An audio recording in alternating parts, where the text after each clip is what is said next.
Ngara numida wairam phongkhiba pandam pauche degi maruoiba pau khara khangajaraka miyamda khudo tamjage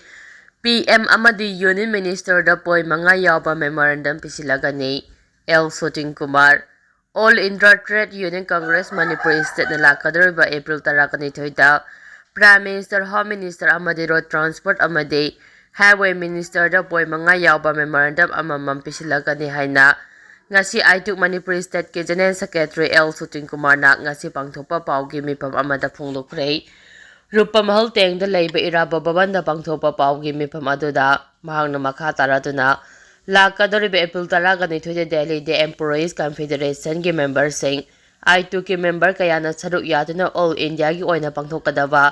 sit in protest da Manipur ki oina aituk ki member yang khairumna saruk yagani hariba sit in protest aduda hauzi India da leiriba Employees sing thengnareba khudongchadaba kayagi matangda miyamda thamgani nakal amaromda Manipur da thokliba yamna lebak thiba thaudo asigi matangdasu solidarity amasu utkani chahi ani pharaklaba lala si center lengakna loisinaba thorang amata tawbusu ude yamlaba sempham kaya tingduna Prime Minister na mapalamda chattuna leiraga Manipur da mikup amata su chatpagi wafam leitre sathok chachin tawnabagi lambi su haujiki oina leitre Phibam asida aituk Manipur na sit in protest asida saruk yabaga loinana mathangi numit April 12 da aituk Manipur da Prime Minister Modi Home Minister Amit Shah amadi Road Transport amdi Highway Minister da memorandum amamam pisilagani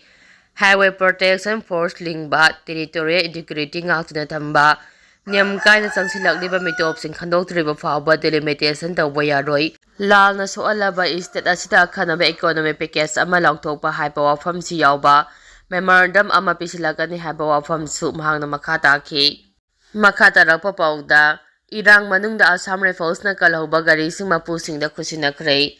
kumjalising aniga subna kungomdogi me ahumdagi state asida thokliba kanglup ki irang asina maram oiraga puthorakpa yadabadagi Chandel District ki tungan ba mafam singda lehauba Meitei furu ki JCB ahum tata truck ama sing two wheeler ani Kakching na leiba 28 sector AR na mapu singda khusinarakre ngasi Kakching District ki sugunu awang laikai da leiba khunung jawbi junior high school lampakta pangthopa gari sing khusinakhiba thorom aduda IGAR South ki miyang makhada 28 sector Assam Rifles na sinduna pangthokhiba thorom aduda Brigadier Gaurav Kapur DIG 28 Sector AR na athoiba mingthurel Colonel Sibindra Singha Commandant 46 AR Gaya Sudin Khan SDO Khengjoy 28 BSN Battalion ki CO Chandel amadi Kakching District Police ki makok thongba official singju saruk yakhi tharam aduda Brigadier Gaurav Kapur na hai Assam Rifles na miyam ki mateng pangduna lakli masigi manung chana kumjalising aniga subna kungomdegi May ahumdagi satarakiba kalub anigi mathakta thokliba kalub ki irang asina maram oiraga Chandel District ki manung hanjuna leiba tonga ba mafam singda leirakhi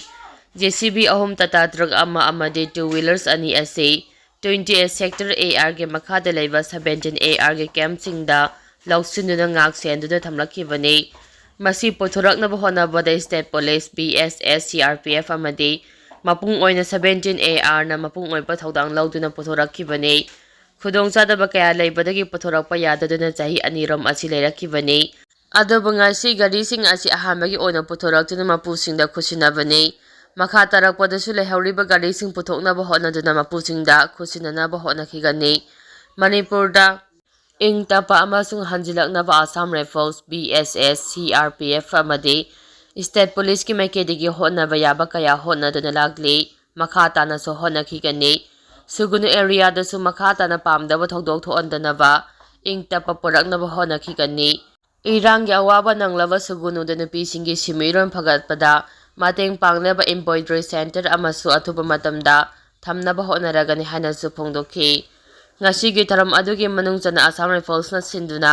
nomugi oiba medical camp amasu pangthoktuna miyoi sahumrom su layengki tharam adu loirakpada sugunuga tainabada leiriba Churachandpur District ki manung chaliba lalon faida security ki oiba mifam amasu pangthoktuna sugunu area da makha taba pamdaba thodok sing thoktuna bathabak su lokhatki makha tarakpa pauda Works Amendment Act ki mayokta khongjang changsinkhre handa parliament pass tawkhraba matung India ki president na ayaba piduna Ek onkhraba Works Amendment Act ki mayokta ngasisu Meitei pangul taba maphamsingda paksana Khongjang changsinkhre All Manipur Muslim Student Organization amaso gilising makada MSA amadi amaswo Imphal West District ki committee na sinduna Work Amendment Act ki mayokta ngasi Imphal West District ki manungjana leiba maya Imphal da protest rally chakre Khongjang aduda saruk yaraduna MSA ki president PS Azur Muhammad Nahai Works Amendment Bill bu ek oina nampuda sana halakpa India ki constitution ba khungong na bane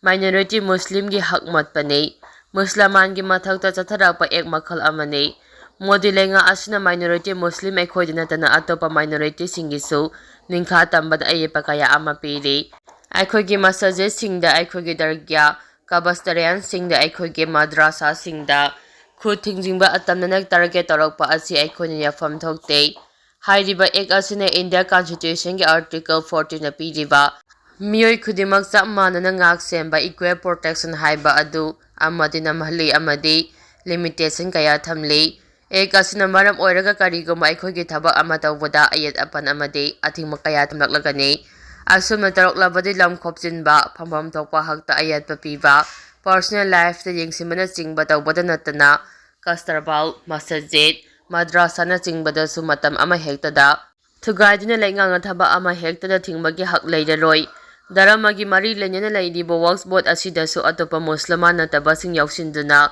works board asi chalai khragani haribo works amendment act asina aikhogi hakta singnabada natana logi chap manaba haiba mieng haibadi inquiry for law all haibadu su singnare nathaire Aikhoi khudingmo wakhal tamina bagaloina ek asigi mayokta democratic oiba maungda chathaduna lakli hanba laidina chathakigani Manipurda protest pangthoktuna ek asi handoktriba phawbam hairoi sing craft organization amade miyamna Khongjang changsinkhigani haiki makha tarapa pauda Meitei sing Koubru kaba yaroi haina kuki Nupisingna Khongjang changsinkhre Manipurda chatharakliba chahi ani phajilaklaba irang asina maram oiraga Laifamlem kaya chapa phangdana leiriba amadi aikhoigi ipaipu singi haurafam oiriba Koubru phaba kaba phangdana leirakliba asigi matangda handak Delhi Meitei Coordinating Committee Women's Wings na Koubru kasi haiba pandam amagi makhada Delhi da miyamna protest phaba changsinbada ngairingai kuki Nupisingna Meitei sing Koubru kaba yaroi haina thingduna Khongjang changsinkhre ngasi Kangpopi district ki gampi phaida kuki nupi mayam ama tholaktuna Meitei sing Koubru kaba yaroi Kuki singi marakta laiduna Meitei singna Koubru kaba laklabadi afaba oiroi haiba akanba wafam kaya thamduna lambida tholaktuna kholaw kaya lauduna protest asi chathakibani haide makha tarapa pauda kairau bitragi Angourok singkhongda angakpa oina leiba inkhalakpa thengnare Imphal East District ki Iribung Police Station gi manungchana leiba kairau bitragi Angourok ki singkhong mayada leiba inkhalakpa thengnabadagi miyam angakpa oina khre